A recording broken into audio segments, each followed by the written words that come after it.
Say, where you from, man? I'm from Dallas, man. Dallas, Texas.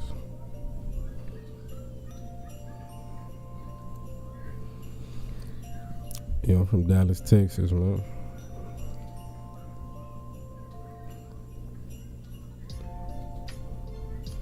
Where you from, man?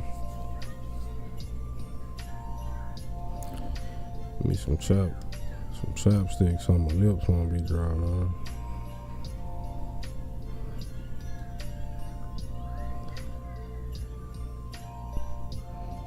She did that before I hit the cam, you know. But nah, for sure, man. So today we're gonna be talking about lighting, man. You say really hot over there. Shit, it's cold right now, my man. Yeah, it usually be hot in the summer, but it's cold right now though.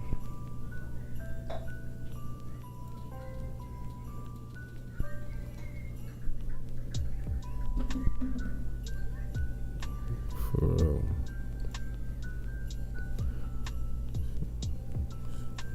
So I'm from New York, upstate. For sure.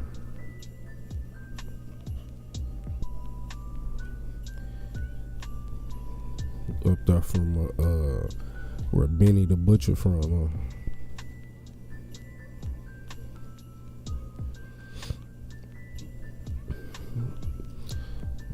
So yeah, man. Today I'm gonna be talking about lighting, you know. I did the research so you don't have to.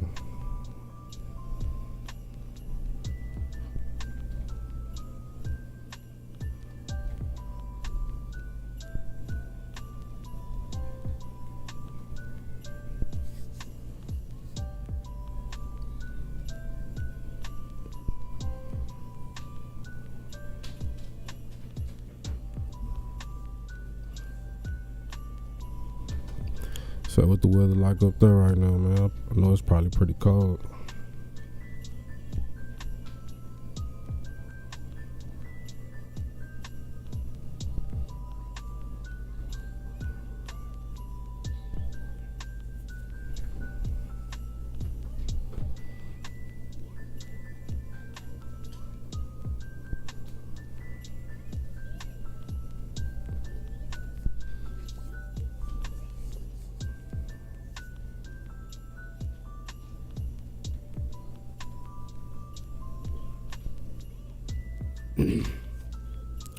So check it, we finna kick it off. Let's say something, man. I really learned something new, you know. I thought fish didn't need lighting, but in fact, certain species do. They need more lighting than others, you know. So do all fish need light? Yes, to a certain degree. Can they survive in complete darkness? The answer is some can. So the number one reason why we have light on our aquarium, you know, to enjoy the plants and the decor. You say it's only 40 degrees? Only? It be 40 degrees up here, you know, at night right now. May hit low 30s. Probably hit like 50 in the daytime. But coming from that summer heat, that's cold to us. But yeah, bro, that's the number one reason why we have the light though, to enjoy the beauty of the fish and the plants and the decor, you know. Say he laugh. You say, and plus, man, the fish they need to, you know, they need to see how they getting around and find their food and interact with the other fish. You say fish requires light to survive, but the specific type of light and duration of exposure will depend on the species of fish in your aquarium. Some fish, such as tropical fish, requires intense to proper to properly see and navigate through their environment. So some tropical fish, they need intense lighting to see, and some, don't really need that much light. He said that's still summer for me. Nah, bro. That's cold for us, man. That's our winter. I think last year was like, the year before that, bro, it was like snowing heavy. It was freezing. I think last year too, it got super cold, man. My pond in the back froze over, like the top of it.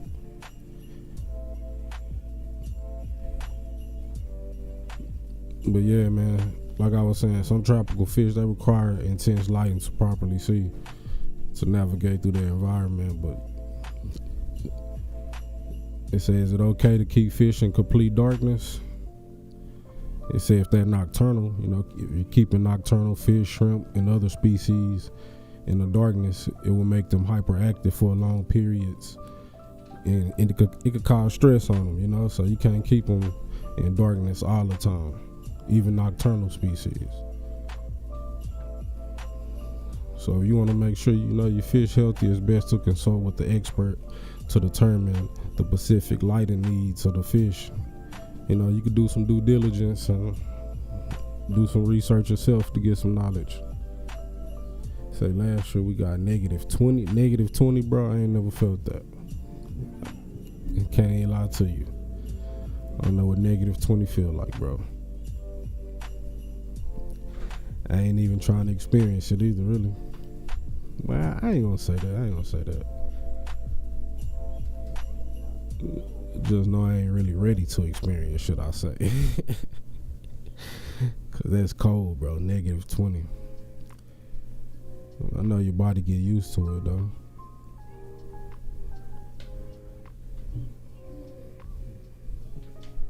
Get back in the cage, Cody. But yeah, man. You say if your tank doesn't get natural sunlight or artificial sunlight, your plants won't be able to trigger photosynthesis, the process that is necessary for their survival. So you gotta have some type of lights for your plants, or they won't be able to get the photosynthesis that they need. They say, how long should your light be left on? In a newly planted aquarium, it's recommended starting with only 6 to 8 hours a day, because the plants will need time to get used to their new surroundings. Once a plant gets bigger and needs more light to grow, slowly increase the lighting up to 8 to 12 hours a day. Yeah, nah, for real though. It say 10 to 12 hours is sufficient. Installing a timer or purchasing a unit with integrated timing can make lighting easier. Just set it and forget it. Keep in mind, algae loves the lighting too. So the longer lighting schedule you might means more maintenance without the proper cleanup crew. So the longer you keep your lights on, just know you're gonna grow more algae. So that means more cleaning.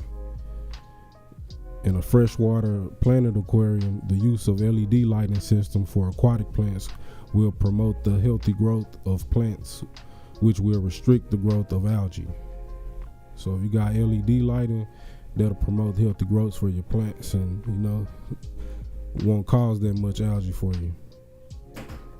But in a reef tank, so if you got a reef tank, this is for all the people that got a reef tank. Essentially, the ideal time to have your lights on full is between 9 to 12 hours, providing ramp up and ramp down time if possible. This gives your corals enough time, roughly 9 hours, to grow and reward from the photosynthesis. If you run into issues when you add an otherwise healthy coil and everything else looks good in the tank, there is a healthy likelihood it is because the lighting or part is too hot for the coil. It can kill it in a matter of days. So if you put a new coil in a tank that was looking good, doing good, and then all of a sudden it started doing that's why that mushroom, he kicking sand on it.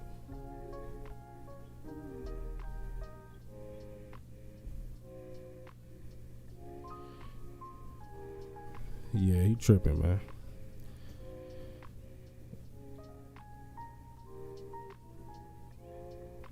But nah, definitely.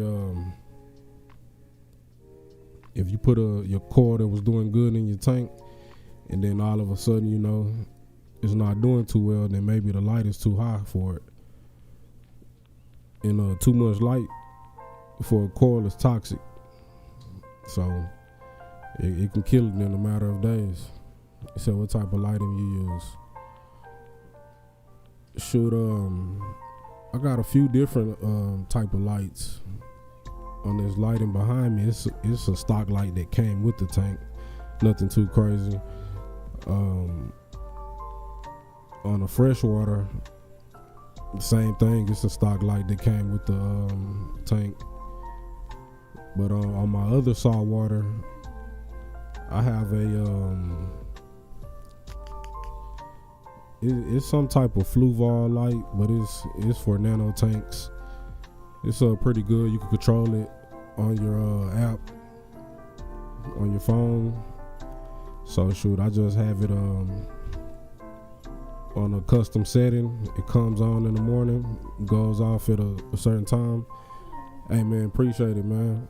When I got it, it only had one head. Now it has 5. So it's been growing pretty good, bro. I do a lot of target feeding, so I say every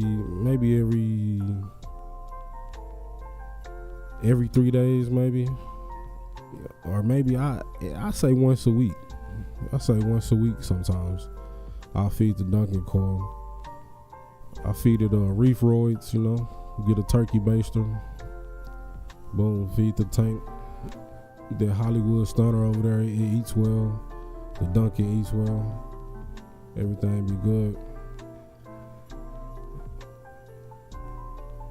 But definitely, I was saying the lights, it could be toxic for the coil, man. So coils, it would show signs of not enough light by stretching out and reaching for the light, as well as gradually turning brown. So when it need more light, it's gonna start reaching and it may turn brown. Coils receiving too much light will shrink up and retract polyps, or they'll close up and sometimes start to lose tissue. Let's say if this happens to a new coil moving further away from the light source, you know, maybe bottom or side of the tank, give it plenty of time to recover, you know, maybe 2 or 3 months or more. If this happened when you add your first coil, your first batch of coils, or after you adjust to your light outputs. So then you just turn your lights back down, and just remember the color and intensity sliders is not a toy. You can't just play with them, man. It's the life support for an organism that depends on you to thrive in the stability. So you can't just be playing with the sliders in the app, man, going up and down, up and down. The Hollywood nice coil. Yeah, bro, that mug been growing well for me too. Bro, what is he doing kicking up all the sand, bro? I just put him in there today. That damsel. If it be stuff like he don't like in his way or something, bro, he be like rearranging or something. You see kicking up all that sand?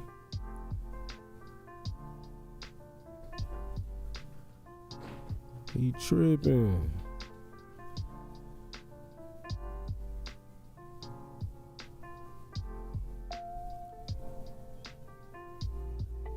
So what color light kills algae? On the contrary, blue and red will let the light through to be photosynthesized. Green will inhibit growth the best, as the algae will reflect the light back instead of absorbing it. Hence, the green color of algae grows best under white light and more in blue light than red light. There is no color that will kill out. There is no color that you could use that would avoid algae. Algae is caused by too much light intensity of any and all colors.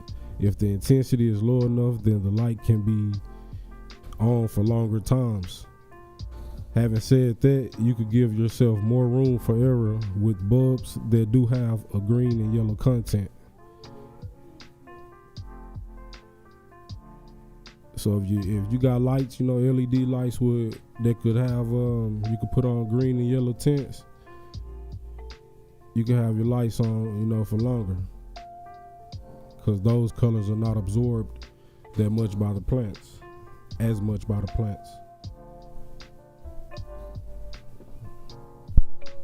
Damsels, they are a nightmare, bruh. I should have just I really just wanted to put him in here and see if he was, how he was gonna do, bro. Because I had him in the other tank, by himself for a long time, bro. And he was cooling. So I really should have just left him off in I should have just left him in there by himself, bro. Because I can see right now he kicking up dust, like literally, bro. He tripping, man. Let's check him out though. That's really why I like doing these fish watches though, bro, because you can see what your fish doing, you can see what your coral doing, bro. He like really in here terrorizing stuff, man. I see he picking, maybe he cleaning, but at the same time, bro, like, dang.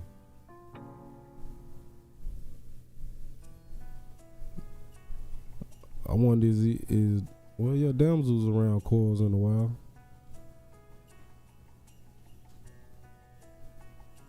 I use the XR15, Radion XR15.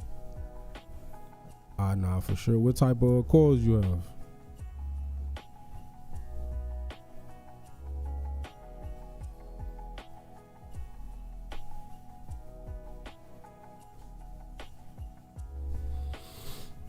But yeah, man, that brings me to my next topic,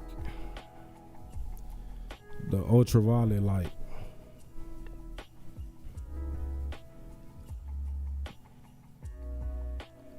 So a UV sterilizer, it performs two functions. It assists in the elimination of green water algae, exposing the algae cells to the ultraviolet lights will kill the cells. This eliminates the need to add liquid water clarifier because the UV light sterilizer prevents the algae bloom from occurring. Say if your pump pushes more water than the unit will handle, the water flows too quickly, not allowing enough time for the UV to kill the algae.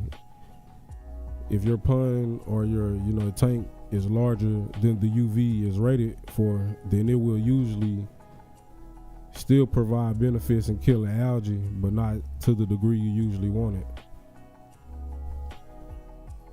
So it'll still do some work, but not like you really want it to, Get back in that cage, girl. Go ahead there, Connie.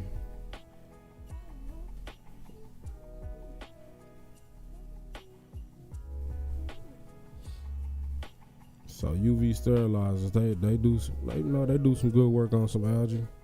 Say SPS and LPS. In my 32 gallon, I use the AI Prime for sure. I really got more.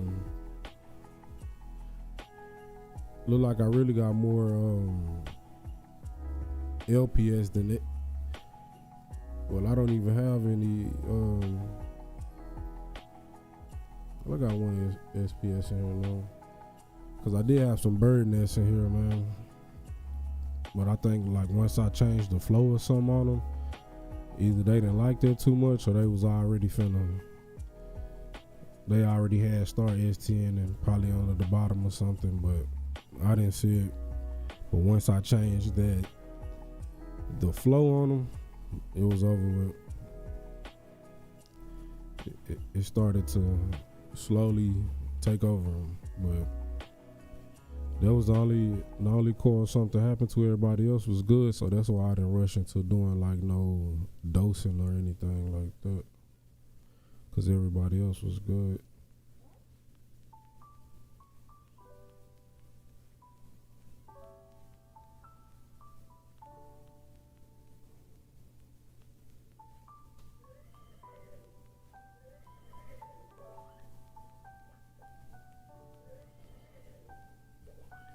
So I use 3 radians in my 125 gallon.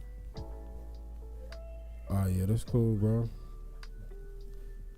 Them some good lights too. The Radions and the Primes.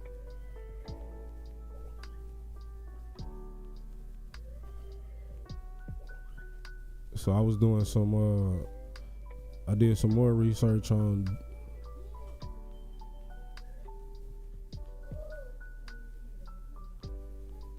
do the fish tanks raise electricity bills?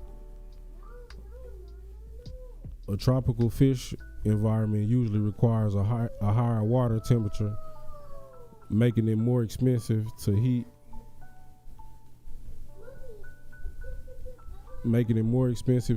Compared to non-tropical fish tanks. For example, a 30-gallon tank heated at 72 Fahrenheit will consume approximately 110 kilowatts per year. The same tank heated at 82 Fahrenheit will consume about 440 watts per year. Based on freshwater fish only aquarium, at about 72 Fahrenheit, the total consumption for a small 10-gallon is about 150 kilowatts per year. A medium tank, 30 gallons, will run between 150 to 200 kilowatts per year, while a larger tank, 55 gallons, need between 200 to 400 kilowatts per year. So girl, what you doing over there? So they have a little effect, but not a big effect on your light bill. So in my conclusion, holy, what you scratching at, girl? My dog over there scratching like a mug on her cage. I guess she wants some cover or something. Coley, ain't no cover down there, girl. She crazy. So in my conclusion, man, it's best to have a lighting schedule so algae won't build up too quickly.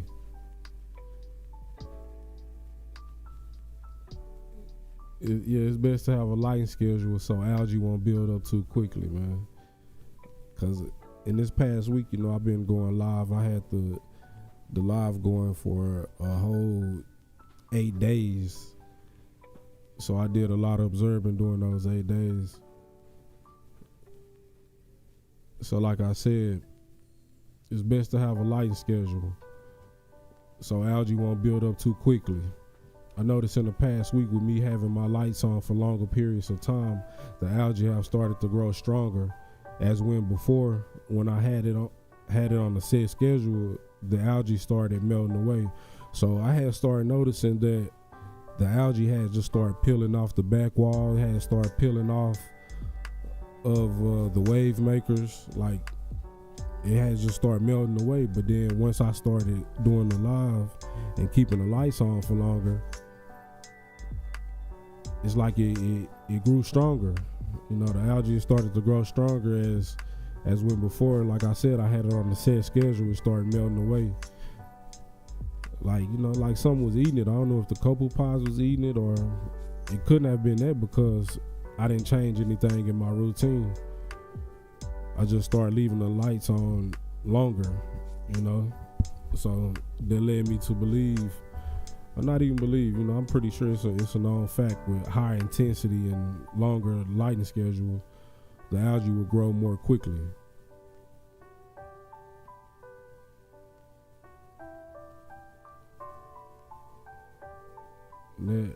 That's definitely a fact, bro. It's definitely a fact. But yeah, man, that's it for this video, man. I hope you guys enjoyed it. Hope you learned something new.